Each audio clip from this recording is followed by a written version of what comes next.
Резида Нигманова авыл халкының олысы кешесенең вакытын файдалы һәм матур гамәлләр белән үткәрүгә багышлаган тынгысыз күңелле затларның берсе.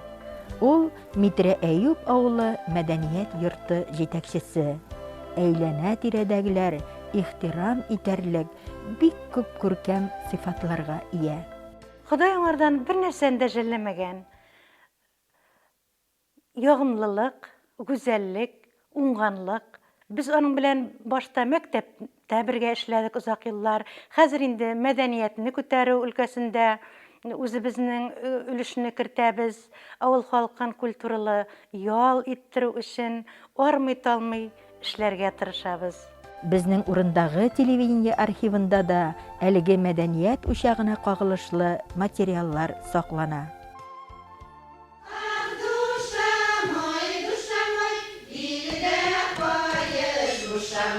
Birden tıram suğa varam, komur basam, ipmek sağlam, koy jirlerim uşamay.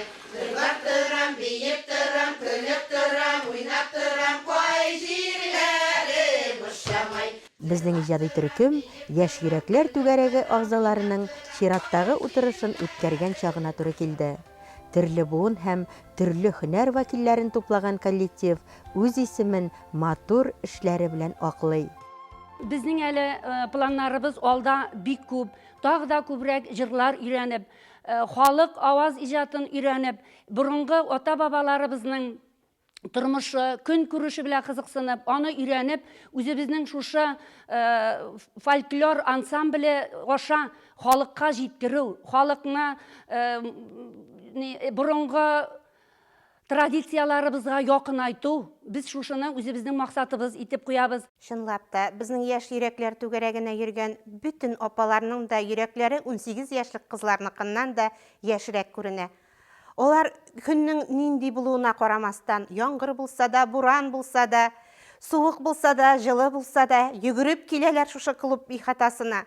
Biz иркенләп үзебезнең гаиләдә булган серләребезне, кайгы-хәсрәтләребезне, шатлыкларыбызны алар белән бүлешә алабыз. Ямлы җәй айларында Митрә Әюптә бөек Тукайыбызның туган тел җырына клип төшерелде. Анда авылның өлкән яшьтәгеләре дә, балалар да катнашты. Оештыру эшләрендә Резида Фәрит кызы башлап йөрде.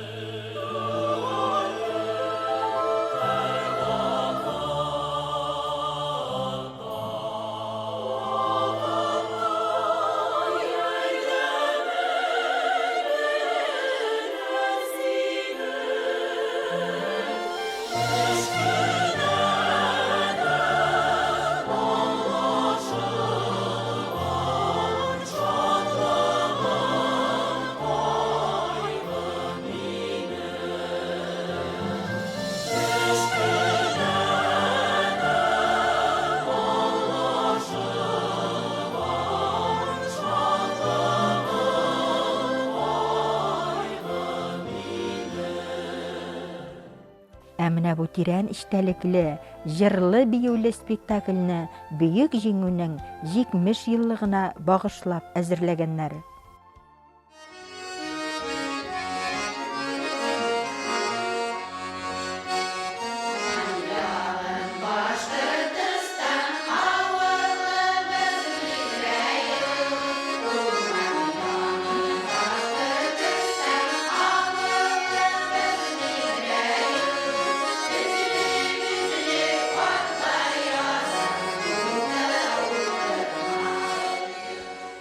Кеше өчен тормыш гомерлек сынау.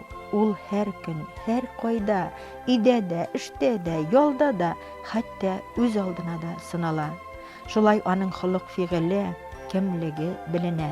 Ташка басылган әлеге сүзләр тапшыруыбыз герое Резида Нигмановага атап әйтелгән төсле. Аның да көченә, булмышына ярашлы яраткан эше бар. Шуңа күңеле дәрт-дарманлы, тормышы да бүтән. Ашкынып кайтып керер нурлы йорты, күз карашыннан аңлашып яшәгән ире, үзләре кебек бүтән эшкә куллары ятып торган кызлары һәм уллары бар. Мен өзім Шишме районы Сафар ауылында туғанмын 65 жылына. 5 бала болып. Бала шағымда енді бек оңай хатирелер генә калган. Әтием яшьләй үлсә дә, әни тәрбияләде безне. Бик көңелле үстек біз әлеге кебек интернет челтәрләрендә утыру югы, урамда идек. Саф һавада йөгереп, куазлар карап. Мәктәпне битергәч Уфага 1нче медучилищега укырга кирдем. Аны тәмамлагач безне Хайбулла районына эшкә җибәрделәр. Иптәшем белән бергә киттек. 3 ел отработка үттек тә, аннан үзебезнең туган якка кайттык инде. Әлеге көндә клуб мөдире булып эшлим. Авылдашлар белән уртак тел таптык. Мәктәптә эшләйм инде, автобус шоферы булып. Иртән чыгып китәм, кайтуыма ашарга әзер. Кич кайтып керәм, кайтуыма ашарга әзер. Үзе дә көн буена эштә. Якты йөз җылы аш, җылы өй. Айдарның ярдәме бик зур булды бала карап үстергәндә. Безнең балалар бит инде яшь аралары бәләкәй булды. Шуңа бер баланы Айдар караса, берсен мин карыйм шушылай. Аннан мал тотканда да мине Айдар мал кырына чыгармый. Бик күп кош-кортлар үстерәбез. Аларны авылда ул берәүдер урамга чыгып бер сызгыра, козлар әллә кайда булса кайтып җитәләр. Ул бәләкәйдән аларны сызгырып өйрәтә. Кош-кортларны күпләп үстерәбез. Бөтенсе дә аның өстендә. Кайтасың да эшкә тотынасың, шумасың. Риза белән бергә. Ул сыер савырга чыга, мин мал карарга чыгам. Балалар бар инде, йөгереп йөриләр, Аллага шөкер. Алма агачыннан ерак төшми дигәнгә Нигъмановлар ачык мисал булып тора. Өлкән уллары Эльвир ерак Себер тарафларында эшләп йөри. Безнең шанычыбыз диләр аның хакында әтисе белән әнисе. Рузана Уфа статистика һәм информатика колледжында укый, бухгалтер, игътисадчы һөнәрен үзләштерә. Бишледән башка билгене белми тырыш кыз. Элина 8нче сыйныфта укый, кул эшләренә оста кыз, әнисенең беренче ярдәмчесе. Бик биергә яратам, җырларга, конкурсларда катнашам. Әниемне бик яратам, ул бик әйбәт. Күп эшләр белә ул, кул эшләрен ашаргалар тәмле итеп пешерә. Әтием дә малларны бик әйбәт карый. Апам абыйларымны бик яратам. Апайларымны Төпчекләре Илнарны да яратып, мактап туя алмыйлар. Ул моңа бик лайык икән бит. Мин 7нче сыйныфта укыйм. Мин мәктәптә хезмәт дәресен яратам.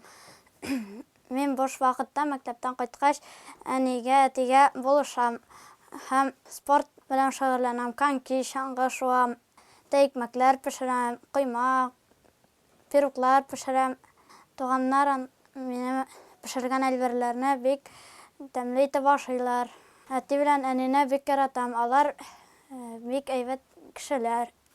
Авылдагы кешеләр нак ярдәмчел халык. Бер көндә фундамент салдык, икенче көнне өйне өйдек. 7 айда шушы өйгә килеп кердек без. Зур рәхмәт менә кемнәр ярдәм иткән. Аларга рәхмәт кенә әйтеп бетереп булмый инде. Бу дөньяда яшәүең үзе зур бәхет. Балалар исән булып, менә шул сугышлар булмайчы, тынычлыкта яшәсәң үзе зур бәхет. Бәхетне эзләп чыгып китергә дә ярамый, кайда яшәсәң дә, бәхет итеп күрсәң нәрсәдә дә бәхет. Менә шулай таныштык, сөйләштек. Ә хәзер аш-су бүлмәсенә үтик. Безнең инде гаиләбездә соңгы вакытта бик яраткан ризык татлыкай дип атадык без ул тортны интернет челтәреннән алган рецептын. Без аны көндә диярлек балалар белән эшлибез. Моның өчен безгә 600 грамм пряник кирәк булачак, шоколадный, начинки нинди дә ярый, коры гына булмасын. Шуннан соң йогурт кирәк булачак, фруктовый, куе булса бигрәк тәйбәт. Банан кирәк булачак 4 штук. Өстенә сибәргә грецкий орех һәм печенье ваклап сибәр өчен. Ингредиентлар шушылар. Йогурт сыйык булган очракта желатин 1 пачка 5 граммлы желатинны эшләп куябыз алдан. Кое йогурт булганда кирәкми анысы. Без тортны балалар белән бергә эшлибез гел. Кичтән ятыр алдыннан эшләп куябыз, иртән аларга мәктәпкә ишеп китәргә шәй бик тәмле ризык була туклыклы. Менә йогуртны алдык, шуңа хәзер без желатин салып бутыйбыз.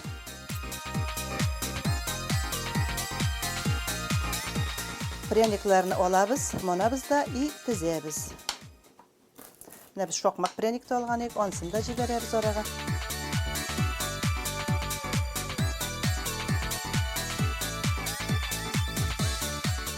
Менә хәзер бананны салабыз шушында.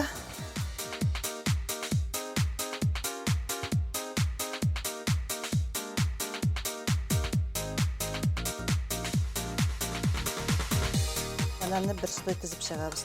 Бу торт эшләргә бик җиңел, уңайлы. Күп чыгым да кирәкми. Авылда торган кешеләргә бигрәк тә кунак фәлән киләм дисә дә, магазинда торт алып булмый. Көндә кайтмый, әзләп кайта, таратып алып бетерәләр. Шул очракта зрә җайлы. Менә бер слой бананны тизеп чыктык. Хәзер тагын пряник башлайбыз. Илнар, орехыңны менә уга сал да, хәзер печенье вакла орех белән кушарга. Печеньеның ике төрлесендә вакла. Менә балалар белән эшләгәч, эшнең үткәндә сизелми, тиз генә эшләнә. Улым алайым армиягә китер алдыннан Илнарга 4 яшие. Бу күрше апафларда белән утыра идек. Кузгалак пирога на нәрсә салалар ди. Бездән чыгып сорады. Аңлатты миндә кузгалак үзебездә юк, кузгалак алып кайткан булган ул. Без сөйләшеп утырган арада безгә кузгалак пирог белән чәй эчәргә чакырды. Шоклар катып күрше апасы ашады. Әле булса сөйли уларның кузгалак пирогларын.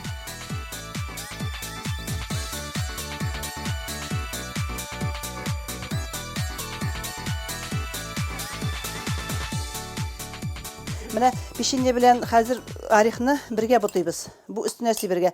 Йогурт агып чыкмас өчен тиз-тиз генә эшләргә кирәк менә. 2 сәгать суыткачка куеп торгач, бер дигән йомшак торт була. Беренче тапкыр ашаган кеше нәрсә кайдан эшләнгәнен дә белми, магазинный торт дип уйлыйлар. Аның өстенә шоколад сипсәгез дә була. Кем ничек өйрәнгән мәк сипсәгез дә була. Иченә yüземнәр куеп калдырсаң да була. Хәзер моны каплыйбыз да. И холодильникка суыткычка алып куябыз 2 сәгатькә.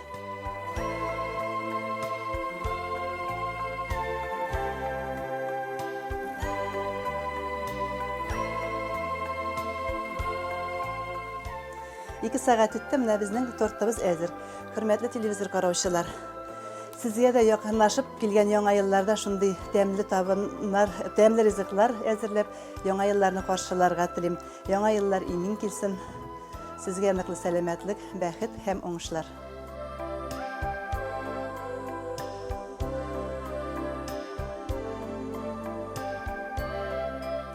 Кеше үз бәхете белән туа диләр. Резида белән Айдар бәхет ачкычын табып, яхшы гамәлләр нурына күмелеп яшиләр. Киләчәктә дә тормышлары гөрләп торсын.